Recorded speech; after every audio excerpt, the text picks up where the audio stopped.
Today's Saturday, September 13th, and I'm sitting next to Bryan Clauson. He's one of the drivers I've been really wanting to interview this summer. Oh, and by the way, we're at Hobstaff for $10,000 to win race today. That's right. So what do you think about this race? It's kind of different than all the other ones for USAC, Yeah. 10 grand. Yeah, it is. It's obviously one of our best paying races, and it's a racetrack that never fails to provide entertainment. This place is a lot of fun to race at. A little bit longer race. I think we're 40 laps tonight. Back in its conception, I believe this was a 50 lapper, and it's kind of come back the last couple of years. But 40 laps of this place, you go through a lot of different changes. So it's a lot of fun. Using the passing points format tonight, which is a little bit different for us at USAC. So, it should be a lot of fun. So I want to ask you, why are you racing sprint cars, Bryan? What is it about them? I don't know. I just I grew up at a sprint car racetrack, watching my dad race, all over California, and then moved to Indiana when I was 9, 10 years old. So I kind of grew up myself here in Indy, in Noblesville, and just could never quite shake them. There's something about a sprint car that is so much fun to drive. Trying to control the uncontrollable. You got 1,200 pounds, 900 horsepower. You're trying to get more power to the earth than sometimes possible. So that leads me to a question that I didn't even plan for. Non-wing and wing. So what's your thoughts? They both have their nuances that make them difficult. I like to say that my general answer to this question is wing cars are easier to drive but harder to race. You have so much going on with the aero side of things.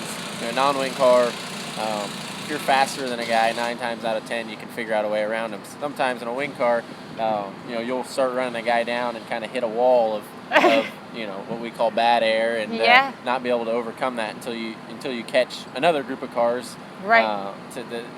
To have them feel the same effect that you do. So it's just a different different animal. Kind of a different animal. Your mistakes show up probably a lot more in a wing car because you're so flat out. If you make a little mistake and the guy behind you doesn't, he can close 10, 12 car lengths and one straightaway. Just you have a little more leeway with the non-wing, a little bit. The non-wing car, you can cover it. If you start slipping a little bit, you can cover it up a little bit more. You're not wide open around a lot of these places. So, they're both difficult in their own rights.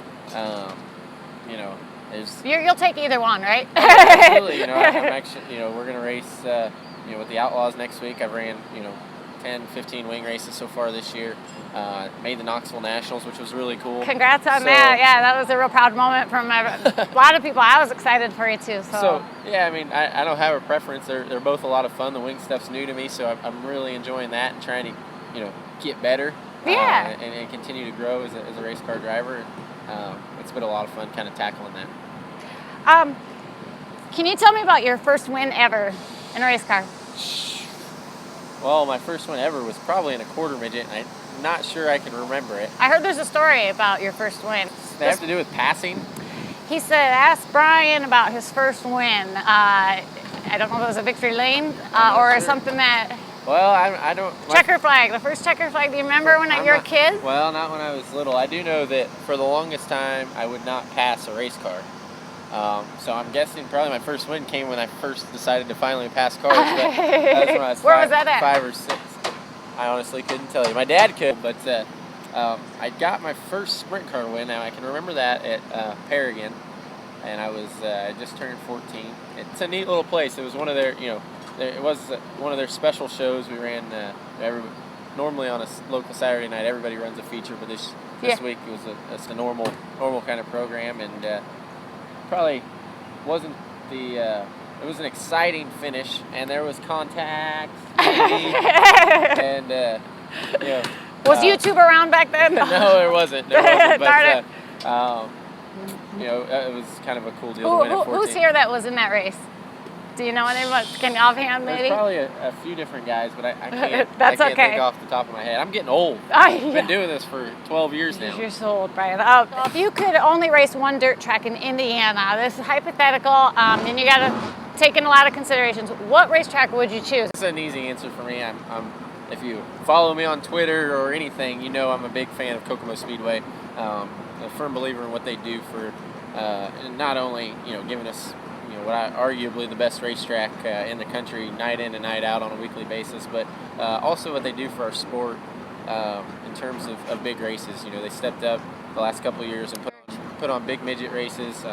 Obviously, just finished the 3rd annual SmackDown not that long ago, which is arguably our biggest weekend of non-wing. They put a lot of emphasis on these big races that I think if they just paid a normal purse, we'd all show up anyways. Right, because it's a great. They take care of the track. Place, but they try to do what's right for us as racers as well. So just a great family up there. Kokomo doesn't surprise me. Honestly, that's 75% of drivers. I was shocked. Actually, Brady Short had an answer that was shocking. Brownstone Speedway, and it was nice to hear the variety. Like Kokomo, he wins there all the time. That's why. Yeah. Which I guess could probably be said for me at Kokomo as well. I'll say I've taken your picture a lot at Kokomo. I love Kokomo. Kind of close to home for you too. Yeah, it is. It's probably the closest racetrack we go to. Gas Cities and Kokomo are kind of right together there as far as distance for me. But I always try to judge a racetrack not necessarily on my ability to win there, but night in and night out, they give us a surface that you can start 18. I've won countless times from 10th row there, and there's not a lot of racetracks that can give you that surface week in and week out, and Kokomo does it. Who's your favorite sprint car driver? It can be past or present. Who's someone maybe you admire, or it could just be someone exciting to watch? Well, my favorite sprint car driver growing up was my dad. So he was Good always answer. my favorite driver. My favorite. Maybe a wing and a non-wing. My favorite driver driver right now, if I'm going to a race to cheer for on the wing side, I'll give you 2 answers. You can get top 2 or 3. Joey Saldana is my favorite wing sprint car driver. He's just a great guy. Obviously very good on the track, but he's a really cool, down-to-earth guy off the track. And then, obviously it's hard to not respect what Donnie's done over the last 5 years. He's been kind of the earmark of what it takes to be successful in wing racing, and he's kind of been the litmus for everybody to test themselves against. He's a Jimmy Johnson of yeah, no doubt. Well, that's unbelievable. On the non-wing side, my favorite driver, and it goes back to being younger, Dave Darlin. He's gonna kill me when he hears me say, because I watched him when I was younger. I raced with Dave's son Trenton in 600, so I actually went to my first USAC race with Dave and the family, and went to watch him race a sprint week show. It was probably 11 or 12, so it was pretty cool. What was the number of your first race car? Do you remember? And why was it? Number 7, because that was my dad's number. And like I said, wondered about that. Grew up idolizing my dad. And the black number 7 car. Yep, sometimes that's still where that comes from today. Now this one's not so lighthearted. What's one of your most scariest moments in sprint car racing or racing period? And did it ever make you kind of think twice about it? Have you ever had one of those mishaps on track? Probably. I haven't seen you. Knock on wood. I've had probably 2. Obviously, in 2006 I broke my neck, which was kind of scary. I didn't know about that. But it was kind of a deal that I felt from the get-go was kind of a freak-ish type.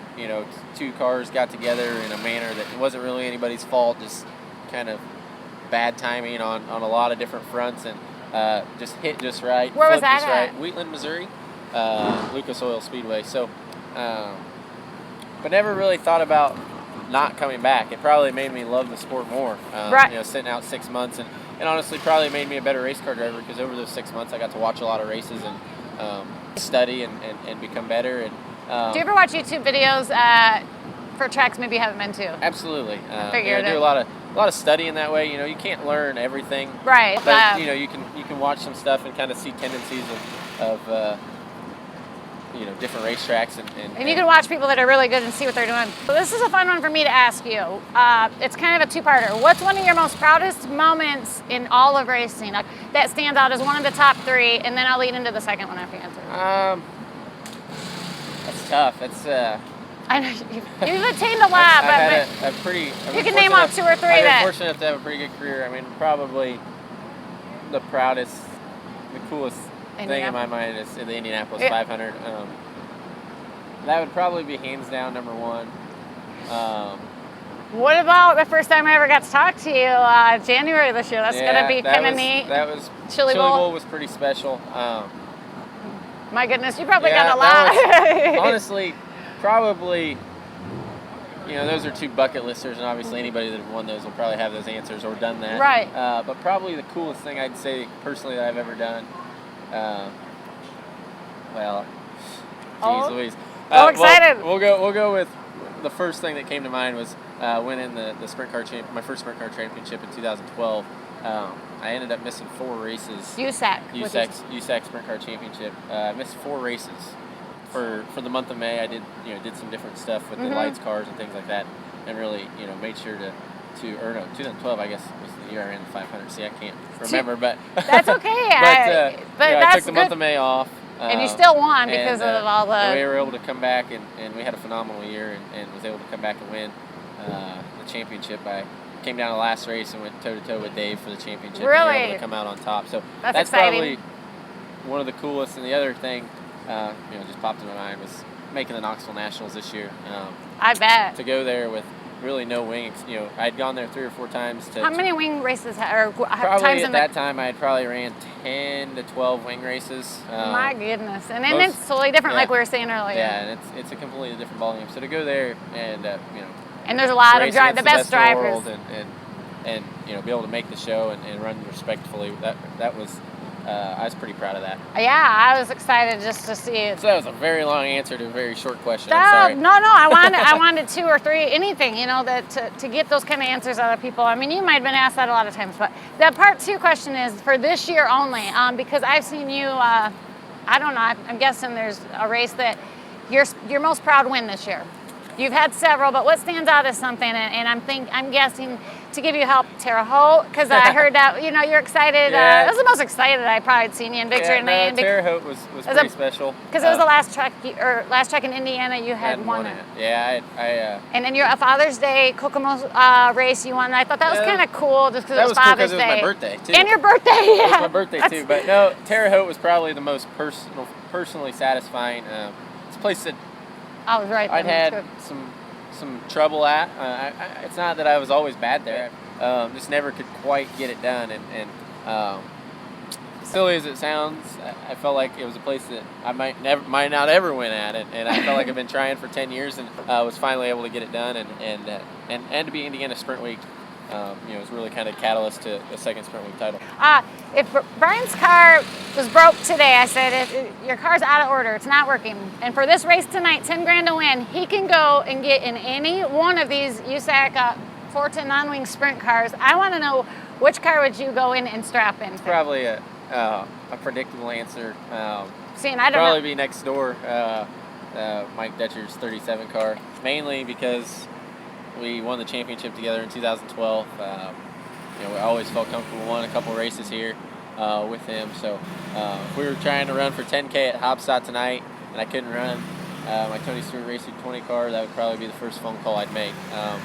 On a different level, I think I got the opportunity to run for Hoffman's at Little 500 this year, and it was neat to kind of get that experience. They're a legendary team. Yeah. To go to their shop. It was really pretty cool, and I have a lot of respect for what they do and how they do it. So you'd kick Brady out of his Brady Short out of his car. I'd kick Brady out of his car and maybe run that. That'd probably help me in points too if I kicked Brady out of his car. So maybe that's the better answer. Oh, exactly. No, but those are the two. Like I said, 10 grand at Hopstad. I'm calling Mr. Dutcher. If you were paid $1 million a year to race an Indy car, a sprint car, and it can be a non-wing and a wing. Or a NASCAR Cup car. They all pay the same. You're not getting any bonuses, but each one's $1 million. Which one would you go race for a career? I bet you if you've asked this question 100 times, you get the same answer 100 times. There's only one. Yeah. I could ask him this one, but with you, I only asked because the Indy car. I would run. I love what I'm doing right now in sprint cars. Yeah. Sprint car and midgets. Obviously, had the opportunity to go run some stock car stuff and had a lot of fun doing that. got the opportunity to go to Indianapolis, and that was a lot of fun as well. They're so fast, and I mean, know, a lot of road courses. I didn't know if you thought it was maybe obviously, exciting or to travel so far. Obviously, we do this, for a living, and that comes into play. But there's nothing more fun. And it's a little lighthearted too than NASCAR. And there's nothing more fun than what we do right here. This is racing at its purest that form. wasn't shocking. And, if you're getting paid the same. If you're getting paid the same, all them guys that are down there would be right back here. So, it's just the way it is. Everybody said that, and then there was once somebody that said something. I think it was for the chick factor. They said NASCAR. But anyway, that was neither here nor there. Now I'm going to close with, and thank you again for your time. Racing's expensive. Who would you like to thank, and who's helped you along the way? I mean, I know TSR is who you drive for, Tony Stewart Racing. But who else has helped you get where you're at today, and more specifically this year? Well, obviously, I feel like I'm with one of the greatest teams in sprint car racing. Their track record kind of speaks for themselves, but Tony Stewart Racing and Chevrolet Performance, along with Curb Records, they're kind of the grunt behind this. Do they come to the races very often? We don't see Tony a whole lot, and the Chevrolet Performance people, they make it to a handful of shows. They do. They were at SmackDown, I think, last year doing their displays and things like that. So they get out quite a bit. And Mr. Curb does not get to many races, but I guarantee you he knows where I've finished at every race. I'd like to meet him. I heard some neat things about him since I've started with Mr. Curb in 2010. So he's a very cool guy, and he takes this stuff probably more seriously than he does the stock car and IndyCar stuff. I remember, I'll never forget. I was at an IndyCar race with him one time. Walking out to the grid, and we're talking, and he had no interest in talking IndyCar. He wanted to talk about what I was doing the next night in my short tracks. That's funny. He's been a great supporter on the midget side. This year I've got Joe Dooley and Rusty Coons, along with Mr. Curb again, and Corey Tucker, who's not a part of the 63 midget that I'm driving this year, but he's a big supporter that kind of got me back on my feet after I came back from Charlotte. So he's been a kind of a silent partner along the way in my 39 car. So he's been a great support as well, along with all my guys. I've had the same guys at my team for a long time. So a lot of great people that have supported me, and I know I'm missing some. See you at the Chili Bowl this year, right? And good luck tonight for the 10 grand to win. Thank okay? you. Appreciate it. Thank you. Yes, ma'am.